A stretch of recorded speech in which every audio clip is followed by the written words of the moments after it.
Big good one here, and eventually we will like, subscribe, share, comment, all that good stuff, help promote and rank up my channel. Today we're going to be reviewing Don't Tell Us So, a 2020 film, drama, thriller. The logline on this one is two thieving teenage brothers stealing money. Watch. He saw the cash. Cut the tent, break a window. To help their sick mother match wits with a troubled security guard. Hey, run. Get back! Stuck at the bottom of a forgotten well. Hello? Hello? I'm stuck down here. Now, this movie's directed and written by McAulay, if I said that right at all. And it's got quite the interesting cast on paper, but when in terms of the film, there is some lacking in performance. With that said, though, let's go ahead and jump into the best aspects of this. It's game time, shiznit.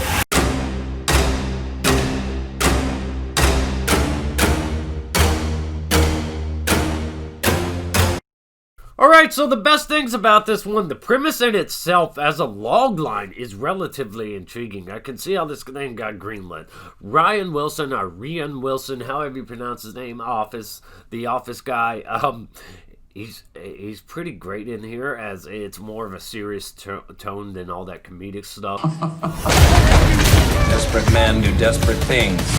Dylan, I think that's how the child actor in here from Shazam, he does a pretty good job. I'm impressed with this kid. You seem like a good kid. You don't have to do everything your brother says. I'd like to see him in more stuff.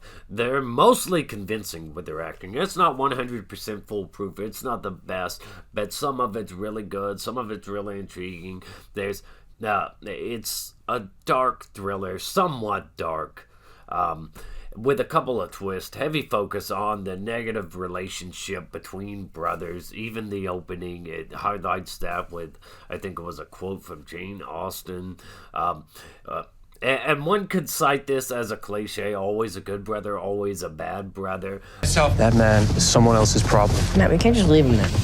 But speaking from personal experience, these people might be drawing from personal experience. It's a tense film, thrilling, and to entertain this bond between the younger brother and this guy in the hole. I gotta wait for us to communicate with each other when I'm not here. The man in the hole, the manhole. This movie's about a manhole. To have it cause this conflict between the brothers. Today, not getting along. Who aren't on the best of terms anyway, but the conflict that causes, because of the high stakes that come with, We stole $12,600. you know, the compassion the younger brother is showing to the man in the hole, My brother doesn't trust you. He thinks that you're gonna get us in trouble. could turn them in, or worse. The reality of that guy, that the guy could die if left to. So you're in a damned if you do, damned if you don't situation, and I found that really intriguing. I mostly found the bond they're developing between the younger brother and the man in the hole, the security guard. That was intriguing, as it started to, in some aspects, turned in as a stand-in for a father figure. But the toxic relationship is really what the movie focuses on, mostly between the two brothers. Just this negative relationship they have, their sickly mother, their home life, the responsibility they have, the stuff they have to do. I just found a lot of this movie really interesting. However, there are a lot of problems too, but it was great. What really carries, the only thing to really focus on in the movie really is the relationship between the guy in the hole and the younger brother, because the relationship between the two brothers is just bad, negative, and there's not much substance there for the mother in that role. The movie doesn't provide a lot.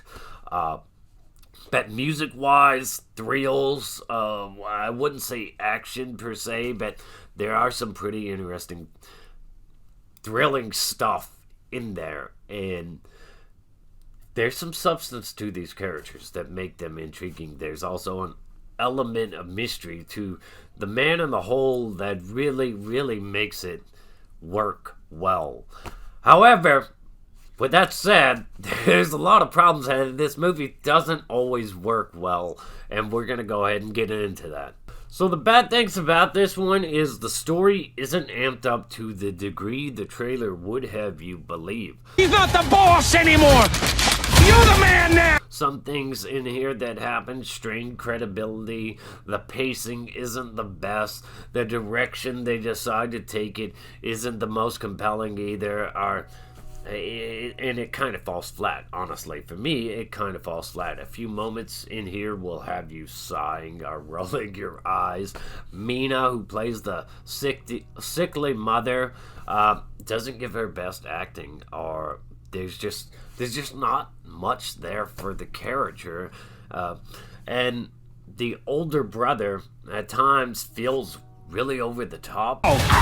However, if you have relationships like this, they're always over the top. Yeah. So that's I just wish they would have added a little bit more meat with the brothers in there, a little bit more substance than him just being a dick and really hard on the younger brother. And just the way it plays out, it makes it easier for the younger brother to take the side of the other guy. Running out of time.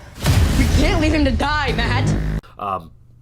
And the other, like I said, he feels over the top, but in real life, my relationship with my brother was over the top. I'll kill you too. Right down that hole.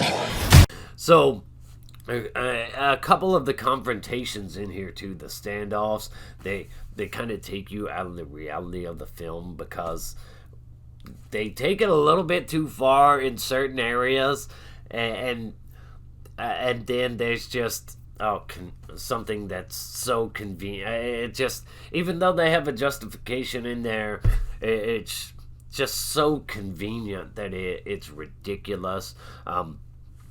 The ending wasn't that satisfying to me either. The ending really lacks satisfaction for me. I did not enjoy where it ended up, and I thought they could have done a way better job than that. Something way more interesting than that. So I hope for something darker and grittier to take place. More answers to certain things, more fleshing out to the relationships between all these characters. But unfortunately, we didn't get a whole lot there in the end. So, my final opinion on this one. Alright, so I'm going to give this film a 6 out of 10 because it's likable, but it's not great, and it's not completely terrible. It really is average, so like a 5 would be a better score for it. But because I did like some of it, I'm going to push it up to a 6, where I can say, yeah, it's likable. It's worth a watch. If you've got nothing better to do, because the ending really falls flat. It doesn't have a great payoff to all this stuff. It does have interesting twists and turns, but it just doesn't go to where I would expect it to or want it to. I mean, not that it needs to go where I expect it to, but in terms of characters, narrative, story, and a real payoff, we don't quite get there, and we don't get quite as dark as the trailer would lead us to believe, or quite as thrilling and amped up as the trailer would lead us to believe. So I highly recommend avoid the trailer at all costs and just watch the movie, because you'll probably like it. You'll probably like it if you avoid the trailer. But for me, it's just a 6, barely. It's barely above average, barely, gets that likable score. But it's mostly an average film. The relationships in here between the guy in the hole and the younger brother are the highlight of the film. The best thing about the film. Everything else really lacks substance to it in comparison. So with that said, let me know your thoughts and opinions on this particular film. Pick a good one here. Eventually we will. Like, subscribe, share, comment, all that good stuff. And stay awesome. Rock on.